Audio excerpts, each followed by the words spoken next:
Good morning, सुप्रभात. सरस्वतीज ब्लॉकमध्ये आपल्या सर्वांचं स्वागत आहे.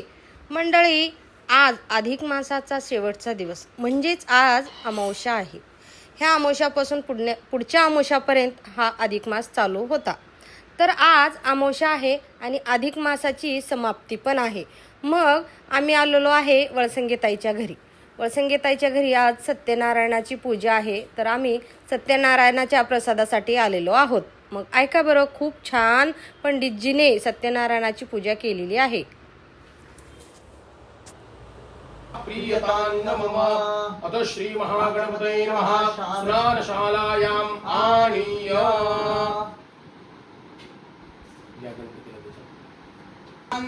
प्रियपदिग्गुं हवामहे निधिनान्त्वा निधिपदिग्गुं हवामहे वसो मम आहमयानि गर्भगमात्वमजासि गर्भदम्.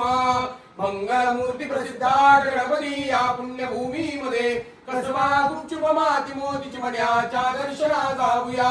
सारसबाग तळ्यातला गणपती त्याच्या पुढे दशभुजा आठवा. मी नाही आता निघाला. कुठे निघाला होय? कासार शिर्षीला आधार वृद्धाश्रमाला निघालो आम्ही दोघं पण. हो, कर चला चला चला. केवढं सामान घेऊन निघालेत आम्ही सगळे. कुठे चालला सामान घेऊन? सर्वेशच्या गावाला. लग्नाला. सर्वेशला तिथंच ठेवून यायचं आहे आता, आपण आणायचंच नाही. आज अतिशय महत्त्वाचा दिवस आहे मंडळी. तर आम्ही लातूरचं सगळं काम आवरून आम्ही आलेलो आहे कासार शिर्शी. कासार शिर्शी येथे आधार वृद्धाश्रमाला भेट देण्यासाठी आलेलो आहे. कसं काय आलं आहे आणि इथं आम्ही काय करणार आहे आम्ही तुम्हाला लाईव्ह दाखवणार आहे मंडळी.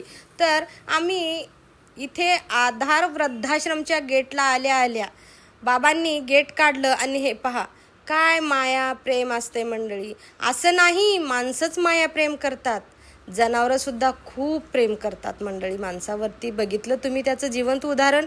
हे पहा, आत आल्या सगळ्या आजी इतक्या प्रेमाने आणि भावनांनी आणि मन भरून गेलं, मन भारावून गेलं. सगळ्या येऊन गळ्याला पडतात, विचारतात मनीषाला कशा आहेत. मॅडम आल्या मॅडम आल्या मॅडम आल्या म्हणून सगळ्या आजी अवतीभोवती गोळा होतात. तेव्हा मन भरून जातं आणि अक्षरशः मन स्तब्धच होऊन जातं. मग आजी आजोबाला भेटल्याच्या नंतर मनीषाच्या मिस्टरांचा इथं स्टॅच्यू तयार केलेली आहे मनीषानं, खूप सुंदर आणि छान. आणि इथे मनीषाने गोशाळा पण काढलेली आहे कासार शिर्शीमध्ये. विचार करा मंडळी, आजकाल आईवडील सांभाळणार लोक, तर मनीषाने गोशाळा काढलेली आहे. आणि या गोशाळेमध्ये काही म्हाताऱ्या, काही म्हणजे आता कुठल्याच कामात राहिलेले बैल असतील, गायी असतील, जे लोकांनी सोडून दिलेत किंवा रस्त्यावर आहेत, अशा गाई आणि बैल सांभाळते मनीषा.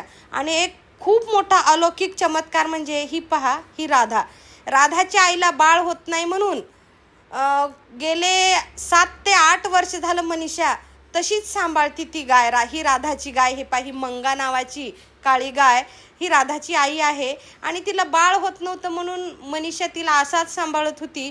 आणि बंदिस्त गोशालेमध्ये असलेल्या गाईला अचानक बाळ झालं आणि ती बाळ म्हणजे राधा बरं का मंडळी. खूप मोठा चमत्कार आहे, दैवी चमत्कार तो. म्हणजे माणसाला खरंच तिला मनीषाला हे खूप मोठा आशीर्वाद आहे राधा म्हणजे. आणि हे पहा, हे मनीषाचं आधार वृद्धाश्रम आहे, जिथे हजारो आई वडील राहतात, जे बेघर आई आजोबा आहेत. बेघर तर कसं म्हणावं मंडळी, ज्याने विश्व निर्माण केलं, मुलांना जन्म दिला, मुलांचं घर बसवलं, असे बेघर आई वडील इथं असतात. म्हणून याला आता बेघर म्हणावं का काय म्हणायचं हे तुम्ही ठरवा. इतकं सुंदर, सुसज्ज, स्वच्छ आणि इतकं छान आश्रम तयार केलेली आहे मनीषानं. हे पहा, 2 आज्या भेटायच्या विसरल्या होत्या, त्या आम्ही चहा घेण्यासाठी मध्ये आलो. तर इथं येऊन अहो मंडळी, घरी गेलं नातेवाईकाच्या तर फक्त या बसा म्हणतात, औपचारिकता पाहुणचार करतात. पण इथले आजी आजोबांचं एवढं प्रेम असतं का, तर ही प्रेमाला तरसलेले आजी आजोबा आहेत मंडळी.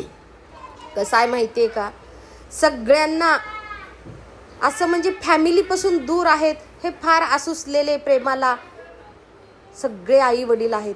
ज्या आईवडिलांनी खूप भरभरून प्रेम दिलेले हे आईवडील तुम्ही बघा.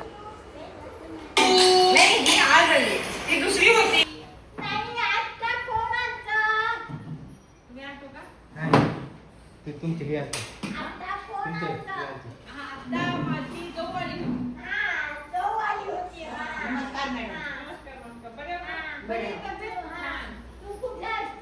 मी लातूरला असते. लातूरला पाण्याची टाकी आहे बार्शी रोड.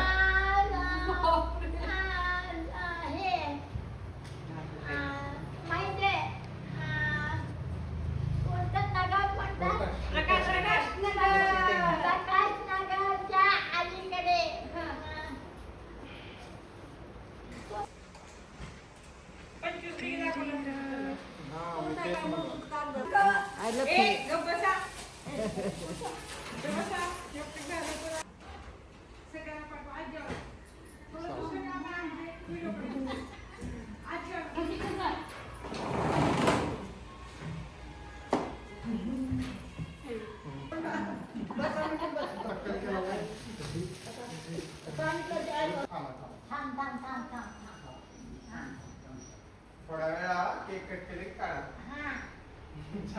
आम्ही मध्ये एका कार्यक्रमाची तयारी करत होतो तेवढ्यातच आमच्या आल्या वळसंगे ताई पण आम्ही आज इथं खूप वेगळ्या कार्यक्रमाला आलेलो आहेत. सगळ्या आमच्या मैत्रिणी जमलेल्या आहेत.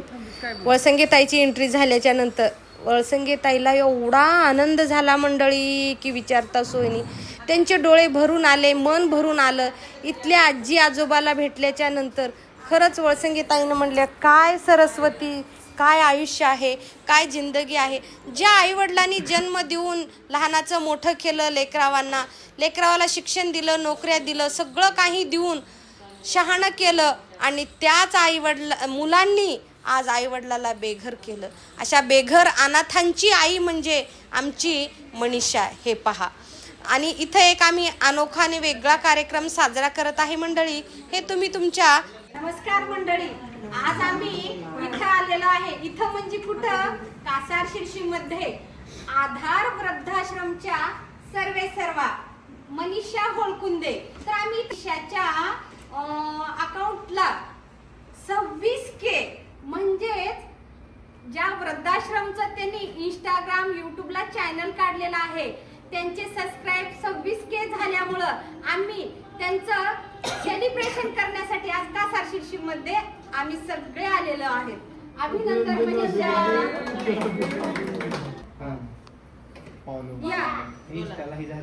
इंस्टाग्रामला 26K सबस्क्रायबर झालेत मनीषाचे. तर सांगा तुम्ही. मला मनीषा होळकुंदेच्या आश्रमला 17 वर्ष झालेले आहे.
आता आमचं सेलिब्रेशन झालं मंडळी. माझ्या डोक्यात उगीच एक विचार आला की आज अधिक मासामध्ये प्रत्येक मुलीनं तिच्या आईची ओटी भरली.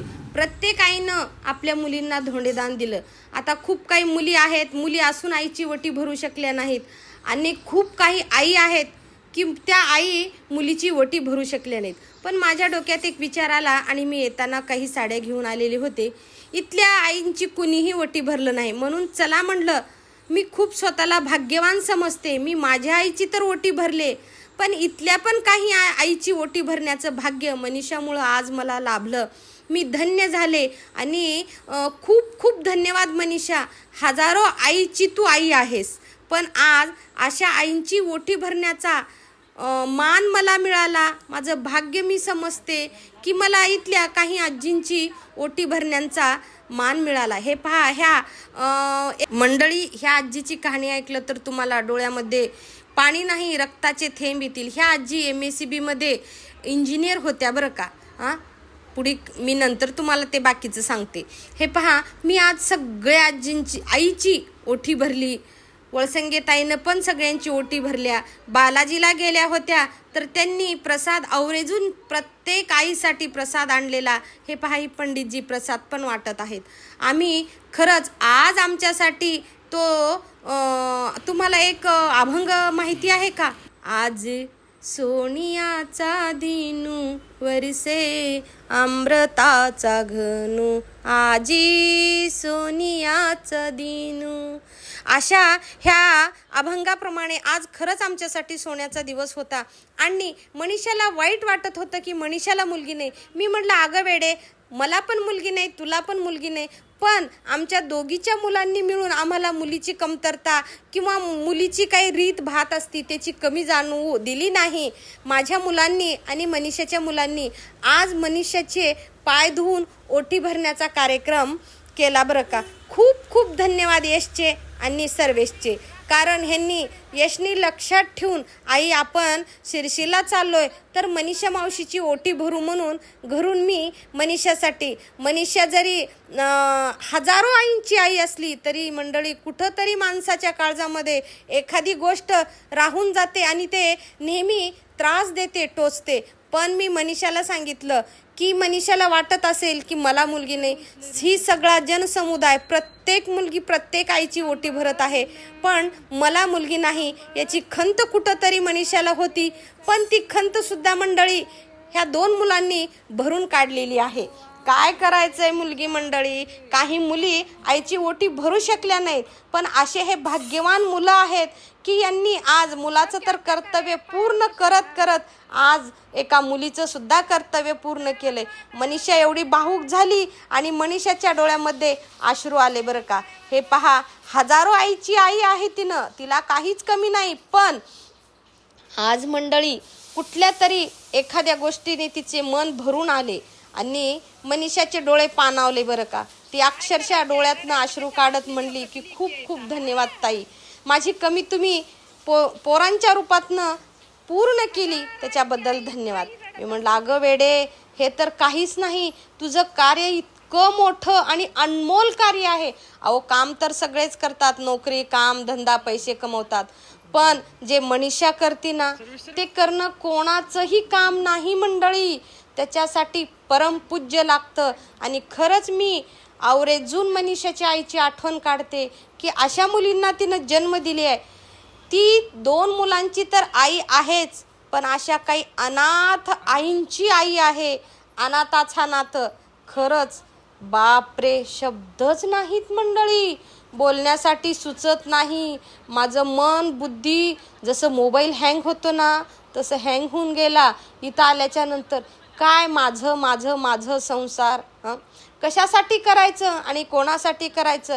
आयुष्यभर कवडी कवडी पायी पायी जमा करून लेकराचं शिक्षण असेल, लग्न असेल, कार्यक्रम असेल, आई वडील करतात.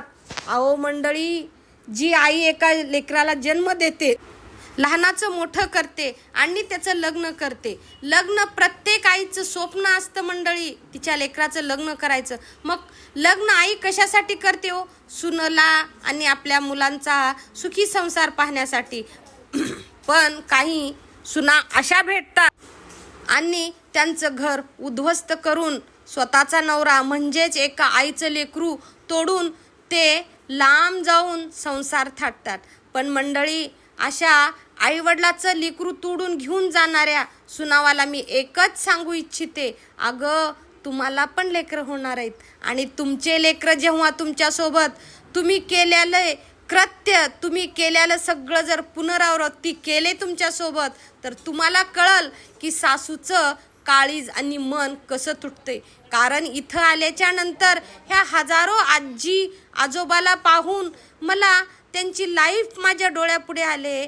अक्षरशः मला एका आजीनं सांगितलं, MECB मध्ये ज्या इंजिनियर आई होत्या त्या आईनं काय कष्ट केलं असेल, खूप मोठं साम्राज्य उभा करून फॉरेनला, आणि काही मुली त्यांच्या इथं पण आहेत आणि त्यांचा मुलगा फॉरेनला राहतो आणि आई मात्र अनाथ आश्रमामध्ये. अहो मंडळी, महिन्यातनं सोडून, आठवड्यातनं सोडून, वर्षातनं एकदा फोन सुद्धा करत नाहीत ते आईला की आई तू कशी आहेस म्हणून. काय करायचंय, मला तरी आज असं वाटलं मंडळी, देवानं खरंच मुलं देऊ नये का आणि आईने मुलांना जन्म घालू नये का. कारण तुम्ही विचार करा इथल्या आजी आजोबांच्या मनाचा की ह्यांना काय वाटत असेल बरं का.